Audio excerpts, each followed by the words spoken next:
तत्वनिष्ठ शिक्षक महर्षी कर्मवीर भाऊराव पाटील यांच्या स्मृतिदिनानिमित्त त्यांना विनम्र अभिवादन। रयत शिक्षण संस्थेचे संस्थापक कर्मवीर भाऊराव पाटील तथा अण्णा यांचा जन्म 22 सप्टेंबर 1887 ला कोल्हापूर जिल्ह्यातील कुंभोज या आजोळी गावी झाला। त्यांचे मूळ गाव ऐतोडे बुद्रुक होते। त्यांच्या वडिलांचे नाव पायगोंडा तर आईचे नाव गंगामाई होते। वारणेच्या खोऱ्यातील सत्यासाठी लढणारा, सज्जनांचा रक्षण करताना दुर्जनांचा कर्दनकाळ म्हणजे सत्याप्पा भोसले यांच्या कार्यकर्तृत्वाचा प्रचंड प्रभाव अण्णांच्या व्यक्तिमत्वावरती होता।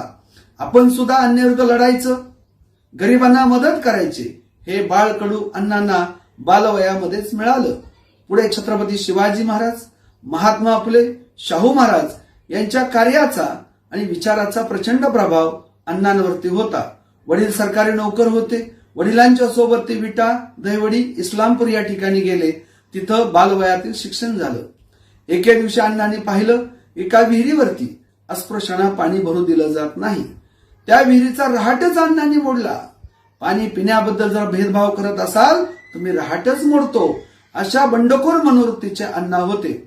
ज्ञानदेव घोलप या आपल्या मित्राला घेऊन घरी गेले। आई रागावली पण अण्णा मागे हटले नाहीत। पुढील शिक्षणासाठी कर्मवीर अण्णांना कोल्हापूर या ठिकाणी पाठवण्यात आलं। राजर्षी छत्रपती शाहू महाराजांनी उभारलेल्या जैन बोर्डिंगमध्ये त्यांचं शिक्षण सुरू झालं, पण तेथील कर्मठपणा त्यांना आवडला नाही। मतभेद झाले आणि अपरात्री त्यांना बोर्डिंग सोडावी लागली। पुढे ते राजर्षी छत्रपती शाहू महाराजांच्या राजवाड्यावरती राहिले आणि शाहू महाराजांच्या छत्रछायेखाली वाढले। 6व्या वर्गामध्ये अण्णा नापास झाले। त्यावेळेस शाहू महाराज अण्णांच्या शिक्षकाला म्हणजे भार्गवराव कुलकर्णीला म्हणाले की भाऊ पाटील हुशार आहे, बंडखोर आहे, क्रांतिकारक आहे, कर्तृत्वान आहे, त्याला मार्क कमी आहेत, पण तो गुणवान आहे, त्याला पुढच्या वर्गामध्ये पाठवा। त्यास कुलकर्णी मास्तर महाराजांना म्हणाले, महाराज भाऊ पाटील ज्या बेंचवरती बसतो ती बेंच वरच्या वर्गामध्ये पाठवेन, पण भाऊ पाटलाला वरच्या वर्गामध्ये पाठवणार नाही। ज्या कर्मवीर अण्णांना 6वा वर्ग उत्तीर्ण होता आला नाही त्या कर्मवीर भाऊराव पाटलांनी रयत शिक्षण संस्थेची स्थापना केली। अशा खंडातील एक दर्जेदार संस्था, लाखो विद्यार्थी शिकले, 650 पेक्षा अधिक शाखा आज रयत शिक्षण संस्थेच्या आहेत। गोरीगरिबांना शिक्षण दिलं। अण्णांची शाळा सुटली। पुढे अण्णा हिऱ्याच्या व्यापाऱ्यामध्ये आले। ओगले काच कंपनी, किर्लोस्कर कंपनीमध्ये त्यांनी नोकरी केली। पण या ठिकाणी पैसा मिळेल पण गोरगरिबांची सेवा करता येणार नाही, लोकांना मदत करता येणार नाही, शिक्षण देता येणार नाही, म्हणून अण्णांनी नोकरीचा राजीनामा दिला आणि 1919 साली सातारा जिल्ह्यातील कराडजवळील काली या ठिकाणी रयत शिक्षण संस्थेची स्थापना केली। गोरगरिबांच्या मुलांना गोळा केलं, कमवा आणि शिकाई योजना आणली। स्वावलंबी शिक्षण हेच आमचं ब्रीद। कष्टकरी, श्रमकरी, शेतकरी, बहुजन समाजाच्या मुलामुलीसाठी मोफत शाळा अण्णांनी सुरू केली। अण्णांच्या शाळेमध्ये भेदभाव नव्हता। कर्मवीर भाऊराव पाटलांनी साताऱ्यामध्ये कॉलेज सुरू केलं। त्या कॉलेजला नाव दिलं श्री शिवाजी महाविद्यालय सातारा।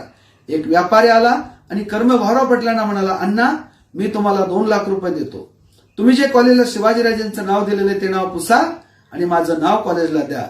त्यावेळेस कर्मवीर भाऊराव पाटील त्या व्यापाऱ्याला म्हणाले, अरे वेड्या, प्रसंग पडला तर जन्म देणाऱ्या बापाचं नाव बदलेन, पण एक वेळ दिलेलं शिवाजीराजेंचं नाव मी कधी बदलणार नाही। इतका स्वाभिमान, बाणेदारपणाने अभिमान कर्मवीर अण्णांच्या ठायी होता। छत्रपती शिवाजीराजेंचं नाव घेऊन कर्मवीर अण्णांनी शेतकरी, कष्टकरी, श्रमकऱ्यांच्या मुलांच्या हातामध्ये लेखणी दिली, पुस्तक दिलं, शिक्षण दिलं। शिवाजीराजेंचं नाव घेऊन कर्मवीर अण्णांनी बहुजन समाजाच्या हातामध्ये, तरुणांच्या हातामध्ये लाठी, काठी, तलवार, दगडधोंडे दिले नाहीत। शिवचरित्राचा विधायक मार्गाने उपयोग करणारा महापुरुष म्हणजे कर्मवीर भाऊराव पाटील। अण्णांची पत्नी लक्ष्मीबाई यांच्या अंगावरती सोन्याचे दागिने होते, श्रीमंत कुटुंबातल्या होत्या। त्या दागिने मोडले, मंगळसूत्र सुद्धा मोडलं, पण आपल्या संस्थेतला मुलगा उपाशी पोटी झोपता कामा नये, शिक्षणापासून कोणी वंचित राहता कामा नये। कर्मवीर अण्णांची संस्था शिक्षण हे पैसा कमवण्यासाठी नव्हतं तर गोरगरिबांना शिक्षण देण्यासाठी कर्मवीर अण्णांनी शाळा उभारली। घेणारे हात जर स्वच्छ असतील तर देणारे लाखो हात पुढे येतात। छत्रपतींनी रयत शिक्षण संस्थेसाठी जमीन दिली आणि सरदारांनी, जमीनदारांनी, शेतकऱ्यांनी कर्मवीर भाऊराव पाटलांना मदत केली। कर्मभाऊराव पाटील शेतकरी कामगार पक्षाचे सक्रिय कार्यकर्ते होते. सत्यशोधक समाजाचे पुरस्कर्ते होते. महात्मा फुलेंच्या विचाराचा प्रचंड प्रभाव त्यांच्यावरती होता. महाराजा सयाजीराव गायकवाडांच्या विचाराचा प्रभाव त्यांच्यावरती होता. महाराजा सयाजीराव गायकवाडांनी रयत शिक्षण संस्थेला भेट दिली. गांधीजींनी रयत शिक्षण संस्थेला भेट दिली. गांधी हत्येच्या वेळेस बाळासाहेब खेर जे काँग्रेसचे नेते होते आणि महाराष्ट्राचे मुख्यमंत्री होते, त्यांनी रयत शिक्षण संस्थेचं अनुदान बंद केलं. कर्मभाऊराव पाटील मागे हटले नाहीत, रडले नाहीत. अण्णा हे संकट समयी लढणारे होते, रडणारे नव्हते. ग्रँड बंद केली म्हणून कर्मभाऊराव पाटील बाळासाहेब खेरला शरण गेले नाहीत. शेतकरी कामगार पक्षाचे एकनिष्ठ राहिले, पण ते बाळासाहेब खेरला शरण गेले नाहीत, तर तत्वनिष्ठ होते. ते राजकीय दृष्ट्या तत्वनिष्ठ होते, शैक्षणिक दृष्ट्या तत्वनिष्ठ होते, सामाजिक दृष्ट्या सुद्धा ते अत्यंत तत्वनिष्ठ आणि चारित्र्य संपन्न होते. कमवा आणि शिका, स्वावलंबी शिक्षण, मेंदू मन मनगट सक्षम करतं ते शिक्षण. या अण्णाची शिक्षणाबद्दल भूमिका होती म्हणून लाखो विद्यार्थी अण्णांच्या शिक्षण संस्थेतून तयार झाले. आज जगाच्या वेगळ्या क्षेत्रात आहेत. कर्मभाऊराव पाटील यांच्या शैक्षणिक कार्याबद्दल त्यांना पुणे विद्यापीठाने म्हणजे आता जे सावित्रीबाई फुले विद्यापीठाने डिलीट दिली, तर भारत सरकारने पद्मभूषण हा पुरस्कार दिला. अशा क्रांतिकारक, तत्वनिष्ठ, सत्वशील, प्रामाणिक, गोरगरिबावरती प्रेम करणाऱ्या आणि रयतेच्या मुलामुलींना शिक्षण देणाऱ्या कर्मभाऊराव पाटलांचा मृत्यू 9 मे 1959 ला झाला. अशा तत्वनिष्ठ शिक्षण महर्षीला पुन्हा एकदा विनम्र अभिवादन करतो. धन्यवाद.